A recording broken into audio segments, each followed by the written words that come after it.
Muita gente acredita que arrependimento é só chorar, se sentir mal e dizer, me perdoa. Mas e se eu te dissesse que o verdadeiro arrependimento pode mudar a sua vida mais rápido do que qualquer coaching, curso ou motivação barata? Pois é. Enquanto o mundo ensina que transformação leva anos, Jesus mostrou que basta um momento de fé e um chamado certo para virar tudo de cabeça para baixo. E ninguém ilustra isso melhor do que um homem odiado, corrupto, desprezado, chamado Zaqueu. Talvez você ache que sabe o que é arrependimento. Talvez você até já pediu perdão por algo que fez no passado. Mas será que você já viveu um arrependimento que te levou a agir, mudar, devolver, reconstruir e até restaurar sua identidade? Poucos ensinam isso, e menos ainda vivem.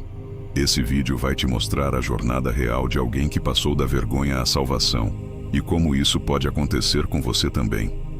Porque sim, o que aconteceu com Zaqueu pode acontecer com qualquer um, inclusive com você. Jericó não era apenas uma cidade antiga com palmeiras e muralhas lendárias. Era um ponto-chave no mapa espiritual e comercial de Israel. Situada numa rota entre o deserto e Jerusalém, ela era parada obrigatória para quem negociava mercadorias e para quem buscava algo mais. Quando Jesus decide passar por Jericó, não é coincidência, é propósito.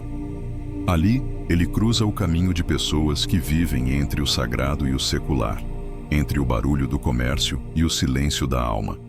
Essa cidade, que já havia testemunhado os gritos de Josué e o desabamento de suas muralhas, agora seria palco de um outro tipo de conquista, a do coração de um homem desprezado. Jericó era, por essência, lugar de transição, de passagem entre o velho e o novo. E é nesse cenário carregado de simbolismo que surge alguém que, à primeira vista, talvez nem parecesse digno de uma história. Mas é justamente aí que mora o charme divino. Deus ama reviravoltas improváveis. E veja só que interessante. Jericó continua sendo uma metáfora para muita gente hoje. Quantos vivem nesse lugar de entre o que foram e o que desejam ser, entre a aparência de sucesso e o vazio que corrói por dentro? E às vezes, tudo o que falta é o encontro certo, com a pessoa certa, na hora certa.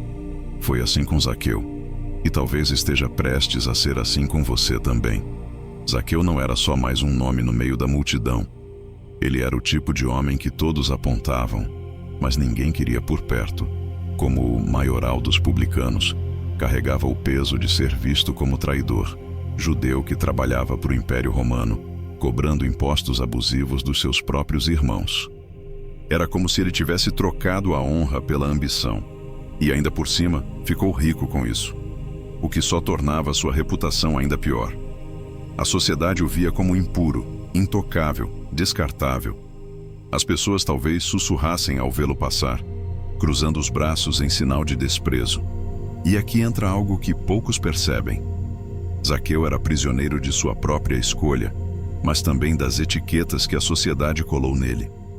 É fácil cancelar alguém, difícil é olhar para a alma por trás da máscara. E Jesus? Ele sempre enxergou além das aparências. Hoje, isso não é tão diferente. Tem gente que carrega o rótulo de errado por anos, seja por erros passados, por escolhas duvidosas ou por simplesmente não caber no molde. E a pergunta que fica é: quem tem coragem de se aproximar?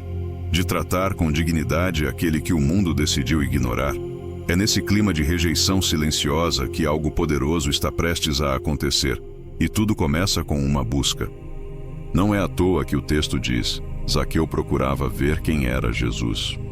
Essa não é uma simples curiosidade de quem quer espiar uma celebridade. É algo mais profundo, quase uma inquietação que cutuca por dentro. Ele tinha dinheiro, poder, influência, mas ainda assim sentia que algo faltava. É como aquele silêncio que invade a alma quando tudo fora está barulhento, mas por dentro só há eco. Zaqueu queria ver Jesus, mas o que ele realmente precisava era ser visto por ele.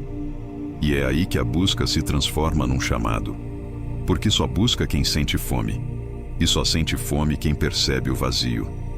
Zaqueu, mesmo com tudo o que possuía, percebeu que faltava algo que não podia ser comprado. É como pessoas que vivem rodeadas de conquistas, mas ainda acordam com um peso no peito. Nesses momentos, o coração começa a clamar por uma correção de rota, ainda que silenciosamente. Se você parar para pensar, todo verdadeiro recomeço começa com uma busca parecida. Às vezes é assistir a um vídeo como esse, às vezes é uma oração murmurada no escuro, ou até uma conversa que faz a ficha cair. A boa notícia? Toda sede tem um rio à espera. Toda alma inquieta está mais próxima de um encontro divino do que imagina. E com Zaqueu, isso começa a tomar forma. Mesmo que ninguém perceba ainda, Zaqueu era pequeno, e o texto faz questão de destacar isso. Mas veja, a estatura dele era só o reflexo de algo maior, a forma como era visto pela sociedade. Aos olhos dos outros, ele era insignificante. Nem espaço lhe deram no meio da multidão. Isso revela muito mais do que uma questão física. Fala sobre exclusão, sobre ser constantemente deixado de lado, como quem não merece nenhum lugar para ver de longe. Mas é justamente aí que a história ganha força. Porque mesmo barrado, ele não se deixou paralisar. Quantas vezes na vida as pessoas escutam um "você não pode", "você não serve", "não tem lugar para você aqui"? E o mais perigoso é quando essa voz vem de dentro. Zaqueu podia ter desistido, voltado para casa, mas escolheu fazer diferente. Porque quando há sede de verdade, nem o obstáculo mais alto impede o avanço. Isso é algo que vale para muita gente hoje. Pode ser o preconceito por causa da aparência, da origem, do passado ou até da fé. A exclusão machuca, mas também ensina quem realmente tem coragem de buscar algo maior. E Zaqueu, mesmo diminuído por fora, mostrou uma fé que o tornaria gigante por dentro. E isso o leva a tomar uma decisão inusitada, que ninguém esperava, e que mudaria tudo. A cena de Zaqueu subindo numa árvore pode parecer simples, até engraçada. Mas, se a gente parar para pensar, aquilo foi um ato de coragem e humildade num só gesto. Um homem rico, poderoso, chefe dos publicanos, pendurado num galho como criança curiosa. Isso seria visto como ridículo na sua cultura. Mas ele não se importou com o olhar dos outros. Se importou com a visão de Deus. Tem momentos em que a gente precisa fazer o que ninguém faria, se quiser enxergar o que ninguém vê. Subir numa árvore não era digno, não era elegante, não era coisa de adulto sério, mas era exatamente o que a alma dele pedia. E é isso que muitas vezes falta: disposição para perder a pose para encontrar propósito. Tem gente que não cresce porque não quer se abaixar. E Zaqueu, nesse gesto, mostrou que estava pronto para mudar. Quer um exemplo prático? Tem gente que precisa subir na árvore hoje desligando o celular por 30 minutos e fazendo uma oração sincera, ou pedindo perdão a alguém, ou voltando para a igreja depois de anos longe. A árvore de Zaqueu pode ter sido um sicômoro, mas a sua pode ser um gesto simples que muda tudo. E quando a gente se posiciona desse jeito, algo extraordinário costuma acontecer. Jesus para, olha para cima e chama: Zaqueu, desce depressa. Simples assim. Mas dentro dessa frase mora um universo inteiro. Primeiro, Jesus o chama pelo nome, sem apresentações, sem perguntas. Isso mostra que ele não apenas sabia quem era Zaqueu, mas já havia escolhido se aproximar. Isso é chamado puro, pessoal, direto e que atravessa qualquer camada de vergonha, rejeição ou medo. E não para por aí. Jesus não só o chama, ele diz que vai se hospedar na casa dele. Naquele tempo isso era um escândalo. Um mestre judeu se hospedando na casa de um pecador. Isso ia contra todas as regras sociais e religiosas. Mas Jesus nunca foi refém das aparências. Ele não escolhia os que pareciam dignos, ele fazia deles dignos. A presença dele transforma, corrige, levanta, cura. É assim ainda hoje. Às vezes a pessoa acha que precisa arrumar a vida para ser notada por Deus, mas é o contrário. É o olhar de Jesus que começa a mudança. E ele continua chamando gente pelo nome, no meio do caos. Às vezes por uma música, um vídeo, uma oração que toca fundo. O chamado pode vir de formas diferentes, mas a essência é a mesma. Ele quer estar com você, mesmo que os outros achem que não faz sentido. Zaqueu desceu depressa, e desceu com alegria. Isso não é detalhe solto no texto, é chave da transformação. Quando alguém entende que foi chamado por Jesus, o natural é correr em direção a ele. A alegria de Zaqueu não era apenas emocional, era espiritual, era de alma. Era a euforia de quem carrega peso por anos.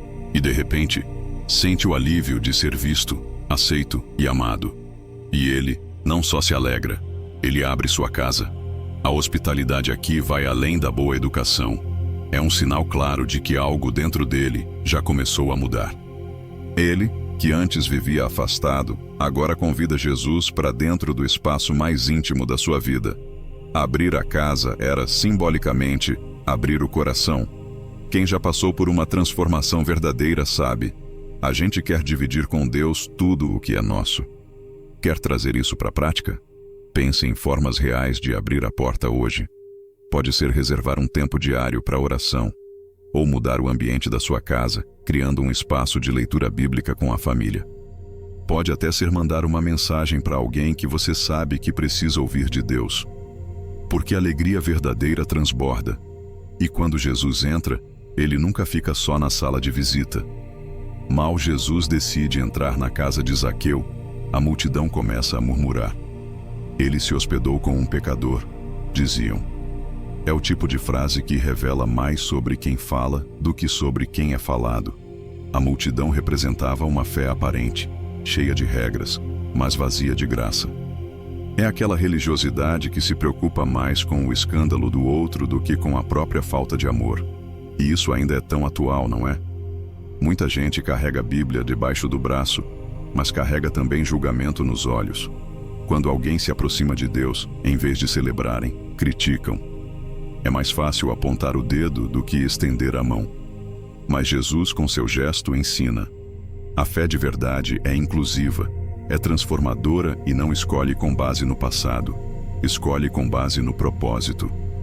Se você já se sentiu julgado por tentar recomeçar, saiba, você não está sozinho. E se por acaso você já foi parte da multidão que critica, talvez hoje seja dia de fazer uma correção de rota. Porque a fé que não inclui, exclui. E Jesus não veio para reforçar muros, veio para construir pontes. E essa ponte, ali diante de Zaqueu, está prestes a revelar algo que vai calar todos os críticos. Zaqueu não faz um discurso bonito, não recita salmos, nem tenta se justificar. Ele age. E suas ações falam mais alto que qualquer defesa. Ele promete devolver 4 vezes mais a quem prejudicou e ainda doar metade dos seus bens aos pobres. Isso é muito mais do que a lei exigia. Isso é arrependimento com coragem, é transformação com prática. E sabe o que isso ensina? Que a fé verdadeira não é medida pela eloquência, mas pela mudança de postura. Quem foi tocado de verdade por Jesus sente vontade de consertar as falhas, de fazer justiça, de dar passos concretos. A conversão que fica só no discurso é como promessa de segunda-feira que nunca chega. Zaqueu mostrou que o impacto do chamado gera correção, e a correção, por sua vez, gera generosidade. Quer viver isso na prática? Comece perguntando: quem eu preciso perdoar? Ou de quem preciso pedir perdão? Ou então, com o que posso ser mais generoso? Tempo, atenção, dinheiro. Uma oração sincera pode revelar muito. O arrependimento verdadeiro sempre nos leva para a ação. E quando isso acontece, algo mais profundo começa a ser restaurado. No final da história, Jesus declara algo poderoso. Este também é filho de Abraão. Com uma frase, ele devolve a Zaqueu não só a dignidade, mas a identidade. Aquele homem que era visto como traidor agora é reconhecido como herdeiro da promessa. Isso é mais do que perdão, é restauração completa. Jesus não apenas limpa o passado, ele redefine o futuro. Zaqueu não precisou mudar de sobrenome, nem ganhar um cargo religioso. O que o transformou foi a fé. E é ela que Jesus usa como critério de pertencimento. Isso quebra qualquer sistema humano baseado em mérito, aparência ou histórico. É a prova de que o céu valoriza o arrependimento mais do que o currículo. O mais bonito, a salvação chegou, mas não como prêmio. Chegou como um abraço. E hoje, talvez você precise ouvir essa mesma verdade. Você também é filho. Ou filha. Talvez o mundo tenha te rotulado, te excluído, ou te feito acreditar que não pertence. Mas se a fé, há lugar. Se há oração, há reconexão. Porque quando a identidade é restaurada, tudo muda. Inclusive o modo como você enxerga a si mesmo e o mundo ao seu redor. E agora, me diz, o que você vai fazer com tudo isso que acabou de ouvir? Vai deixar o chamado de Jesus passar batido mais uma vez? Ou vai responder como Zaqueu, com coragem, fé e ação? Talvez você precise perdoar alguém. Talvez precise devolver o que tirou. Ou talvez só precise admitir que está perdido e precisa de uma correção de rota. Seja como for, arrependimento de verdade muda tudo. Muda por dentro e transborda para fora. O que está te impedindo de descer da árvore e receber Jesus na sua casa hoje? Você vai continuar se escondendo na multidão? Ou vai aceitar o olhar de quem já te conhece pelo nome? A decisão é sua, mas o tempo é agora. Não adie o que pode transformar sua vida de uma vez por todas. Se isso tocou seu coração, se inscreve no canal, ativa o sininho das notificações e fica com a gente. Aqui, a palavra é viva, o ensino é profundo e cada mensagem é uma chance real de recomeçar. Vamos juntos nessa jornada de fé, chamado, oração e transformação.